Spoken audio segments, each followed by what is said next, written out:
Any lesson you refuse to learn will keep repeating itself until you do. Now, when you hear this, you think maybe it's just alluding to the fact that people keep doing the same thing over and over again until they learn something from it and then move on. But sometimes it's not in doing the same thing over and over again. It's about the lessons you learned in doing whatever it is that you're doing, be it different or the same. Because the lessons you refuse to learn while you are interacting with your friends will repeat themselves in your relationships. They will repeat themselves even in your family relationships. They'll repeat themselves in just you having relationships with your co-workers and all. Because you refuse to learn that lesson in one thing, it will repeat itself in other things, sometimes which are not even related to what it is that you are currently engaged in at that moment. I'll take an example of where they say the best date you can ever take a man on is going with him to play 1-on-1 basketball or 3-on-3 basketball and just observing how he plays before you decide to date him or not. Some people say girls should be using this as a way to filter out who they're going to date and who they're not going to date, because of the lessons learned in that 1v1 basketball or that 3v3 basketball.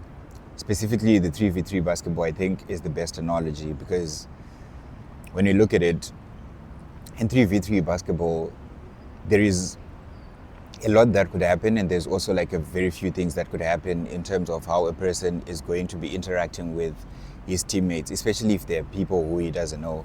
If you take your man on to play 3v3 basketball against some strangers, I want you to observe how he behaves and then see whether those lessons he is learning in that will keep repeating themselves to him, or they will teach you a lesson. And if you don't learn a lesson, you will see how it's repeating itself even in the relationship. So when it's 3v3 basketball, what's happening? You can notice some things in a guy, or I do not know, this might be universal to other people. I don't know what example it is I can use for maybe seeing what a girl is.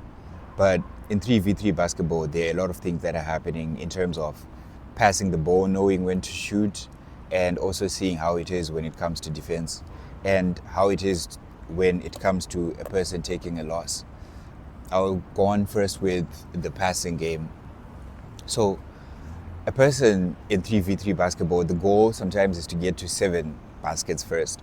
But when we notice what's happening, we can see that when it comes to passing, if you're just observing someone learning lessons in 3v3 basketball and they're not passing the ball to their teammates and they're being a bit selfish, it might even reflect to them not learning to be a person who lets go and allows others to handle difficult situations, even if they are involved in those situations as well. There might be a lot of pressure to get those 7 baskets, but someone who thinks very highly of themselves will not allow others to have a chance at shooting the ball. They'll always want the ball to shoot from them because they want all success to be given to themselves, and that can reflect on a sort of narcissistic behavior. And refusing to learn that lesson once or twice or the 3 times that you are selfish with the basketball and don't pass it to the others can reflect in other types of relationships as well. It can reflect in other parts of life as well. You might be the person who does not work well on group assignments because you just want yourself to be credited for everything that goes good, yet you cannot take credit for anything that goes bad. So what does taking credit for something that goes bad look like? Okay, let's say someone passes the ball and the person who they pass the ball to misses a shot. Sometimes you can see frustration from a person who thinks that they deserve all the credit because they're so frustrated to the point where they go, oh yeah, I could have just passed the ball back, or you should just let me shoot and whatnot, alluding to the fact that they would have done a better job. But there are some people who are true teammates, who are true team members, who will not be worried about all of that. And they say, oh yeah, man, you get it the next time. Or I'm sorry guys, that was my bad. If they miss a shot, that is, or if someone else misses a shot, that was my bad, or bad passing, I'll give it to you when you're more open and all that, or we'll observe when you're more open. You can see all these good traits in a person because the lessons which they learned are now carrying forward into other parts of their relationship. You can tell this is the type of person who you'd want to be with, because not only do they take accountability for who they are, but they are also a person who is able to take responsibility and to also accept others' mistakes even when it is not necessarily their fault. And in that 3v3 basketball analogy as well, you can tell when someone misses a shot, what really happens. Are they frustrated at themselves? Are they frustrated at others? Do they promise to do a better job to others? And when they promise to do a better job to these others, do they actually go on and go through with whatever it is that they promised? Because some people, yes, they promise to pass the ball when their teammate is more open. Yes, they promise to take clearer shots and also let their teammates get the ball, but do they really do it the next time around? Because if they don't do it the next time around, then that failure lesson will keep on coming back to them until they learn the lesson, until they learn to pass the ball, until they learn to take shots when they're clearly open, until they learn to take the shots where they're good at and not where someone else is good at, until they learn to socialize with people who they do not know at all. Because remember, this 3v3 basketball analogy is coming from you going to play with strangers, people who you've never met before. And then it comes again to a point where the other team might genuinely just be better than you. They might genuinely just be doing a better job. How do you take that? Do you blame, does that person blame their teammates? Are they giving up? Or are they showing some form of resilience? Are they showing some form of hope? And are they encouraging their team to move on with what's happening and to just keep trying? What type of person are they, even in the face of defeat? Who do they come out as? That can show you a lot about a person, and it can show you a lot about yourself as well. Because what lessons are you learning when, you just give up? You just go, oh yeah, this just happened and I'm just giving up, I guess. These people are clearly better than us. I mean, they're already 3 baskets up and we've been trying to shoot and we were like 0 for 5 now. So what's the point? It can show you a lot about yourself. It can show you a lot about the other people around you and who they are. And it can show you a lot about a person who you're just observing maybe play that 3v3 basketball with other people and how they are doing it and what they are learning from it. Because if you refuse to learn a lesson at the first instance of it showing itself to you, I believe that lesson will keep repeating itself outside of that 3v3 basketball game in other aspects of life, be it in your relationship, it could be in your work assessments, it could be in your work assignments, it could be in your just a general well-being and general interaction with other people. Like, what type of person are you, and are you passing the ball when needed? Are you shooting the ball when you have the clear shot? And what are you afraid of? Or how do you handle situations where the next party that you are going against seems to be clearly better than you and you clearly have no place else to go and all you can do at that moment is try? Are you the type of person that tries and takes shots and passes the ball? Those lessons will keep coming back. I'm saying this because of that one quote where people say, F it, we ball. And then it's like, ball is life. So it's just, F it, we leave. We just leave according to the lessons that we've learned. Because those lessons, they keep repeating themselves until we learn those lessons. Sometimes it comes in the sense of trying out different things, trying out new things. Because lessons are not only lessons that you learn and then you come from like a bad place, and then a lesson is something that's like you in a bad place learning. Sometimes lessons come in good places, You might learn that you're actually a person who's good at a specific thing, trying out new things. Maybe you tried out hiking, you tried out running for the first time, you tried out writing, you tried out journaling, and you've learned a lesson that, journaling is actually good for my mind and I feel so much more at peace when I journal. But you refuse to learn that lesson, so you track back and go back to not doing that thing, and you go back to, not journaling at all, not running at all, not writing at all, not letting yourself express yourself in the best way possible at all. And you just go back in that being normal, and being normal might start feeling bad to you, but once you go back to journaling again, that good lesson will come back to you again and you will learn it again. But in you refusing to learn, you delay progress. You delay yourself from actually becoming the person who you've always dreamed about, and you delay yourself from the good that was going to come out of you, because you have limited yourself because of who you know yourself to be and not who you are showing to be when you try out to do things that are actually teaching you the good lessons. So those lessons again will come back to you. They'll keep repeating and repeating and repeating to you until you learn that that is actually what is good for you and that is actually what you're good at. And once you accept learning a lesson, I feel like this is where progress comes, because progress is not supposed to come in places where we refuse to move, but we always want to stay stagnant. When we choose to learn the lesson, what then does the lesson do to us might be the question. The lesson becomes something like, what I'm good at is this, this, this, and this. So I will never see myself bothering about the things that I'm actually not good at, because I've already learned that I'm bad at them.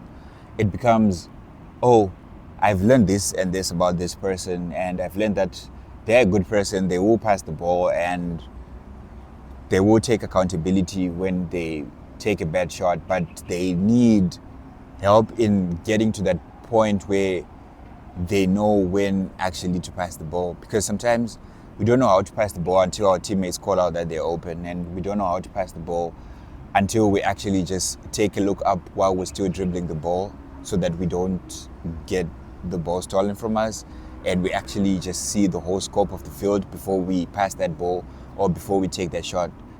And we learn that lesson, and once we learn that lesson, we take it into practice. Taking lessons into practice is one of the ways in which people progress, because taking lessons into practice then takes some sort of creativity that unlocks new pathways in your mind, new ways which you didn't know existed before, or even ways that you knew existed before but you have never just taken into practice. Once you take them into practice, you start looking like a person who, through everything that life throws at you, you just remain grounded, and you remain open-minded to learning, open-minded to discarding what you know and actually figuring out new things. This is one of the most important bits in learning, I think, because in learning, when you start applying learning, you realize that sometimes you have to discard of everything you know simply because you're in a new environment. And discarding everything you know does not mean that you come in as an inexperienced person, but it means that you start operating in ways which are most acceptable in the instances of life in which you're at. And once you do that, you open yourself to new experiences, you open yourself to a new vision, and you start living for what you stand for, and you start learning more about what you stand for, and then you start understanding others and why they live the way they live, and why they do things the way they do, and in what lessons they might have learned from that, and what those lessons have propelled them to be. Because some people just never learn, and I feel saying things like this is what makes those people not learn at all, because it's just like, oh yeah, this is who I am, I just never learn, and a person just keeps on moving with their day. But it's like, it's not that you never learn, it's that you're refusing to learn. And those lessons will keep repeating themselves, they'll keep stacking even more until you learn. And with more experiences comes more lessons, and more lessons can be more difficult to handle, up to a point where you are a person who genuinely has learned nothing but has experienced a lot. Learning nothing and experiencing a lot might be like key to you getting depressed. It might be key to like you thinking you are the same person over and over again, and sometimes you even forgetting who you are, because you're just learning lessons, or you're seeing lessons come to you and they're repeating and repeating and repeating, but you're refusing to learn. And you refusing to learn means you don't have more knowledge, you don't have wisdom, and without wisdom, sometimes you don't have the naivety it takes to actually let yourself experience things for what they are, or experience things with a childlike mindset. When we don't experience things for what they are. Sometimes that's when we make up things in our minds, and we think we're learning one thing when it's not that. We're supposed to actually just be learning the other. And without that wisdom, without that knowledge, because so many things are stacked up on you, you cannot propel yourself forward.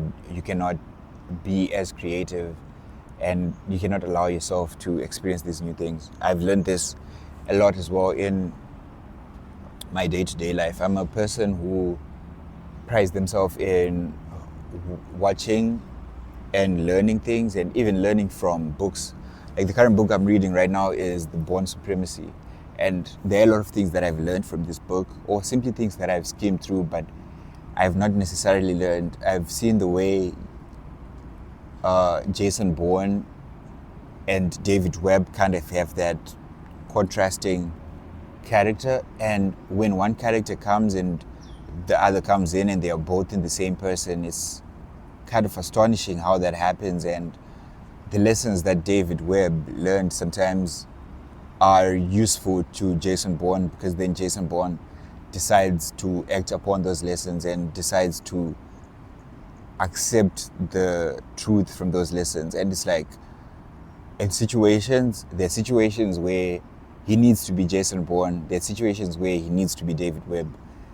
And it's like he's on a mission, but the mission which he's on is David Webb type of situation where he needs to save Mary while she's still alive and while no harm has been done to her. But at the same time, he needs Jason Bourne to do it. He needs that cold-blooded assassin who does not care about anything but the mission, to just execute it and do it.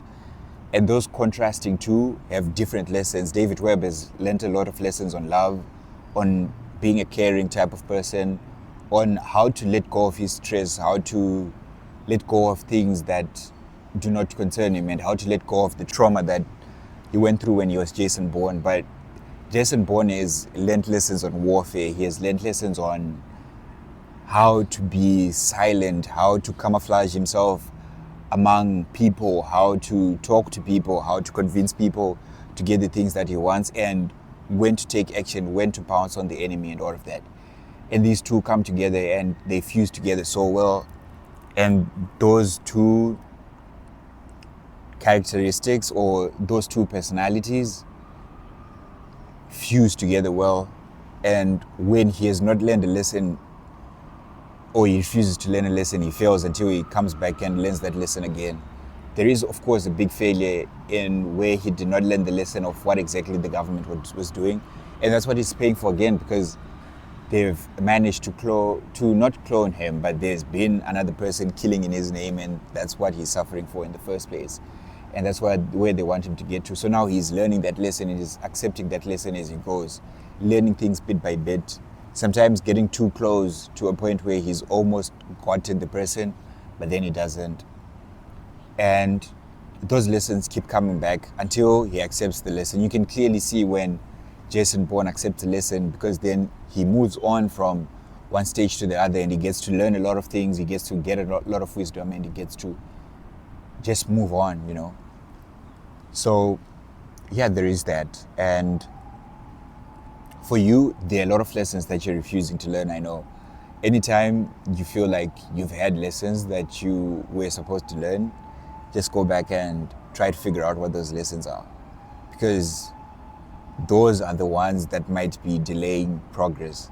Those are the ones that might be delaying you from making the amount of money you wanted to make, making it to the teams that you wanted to make it to, making it to the relationships in which you see yourself in, making it to the sports that you wanted to do, making friends, making your family happier, making yourself happier, because at the end of the day, you cannot make anyone else happy if you're not.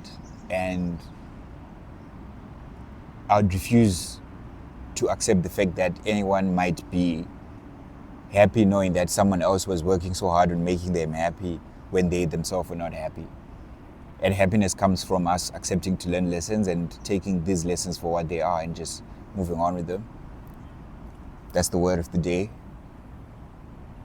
And just be consistent in learning those lessons. Don't try to learn intense lessons just for the intensity of it, because it gets emotional and emotions can wreak havoc. Yeah. Thanks so much for listening. And I know this is one of those longer videos, but I just felt like letting this fly, letting this go. That 3v3 basketball analogy is one of the best ones you should be following and you should be learning from.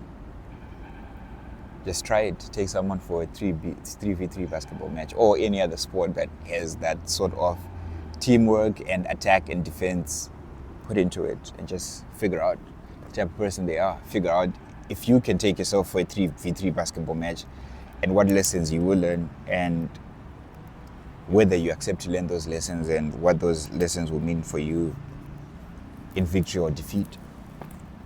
Cheers.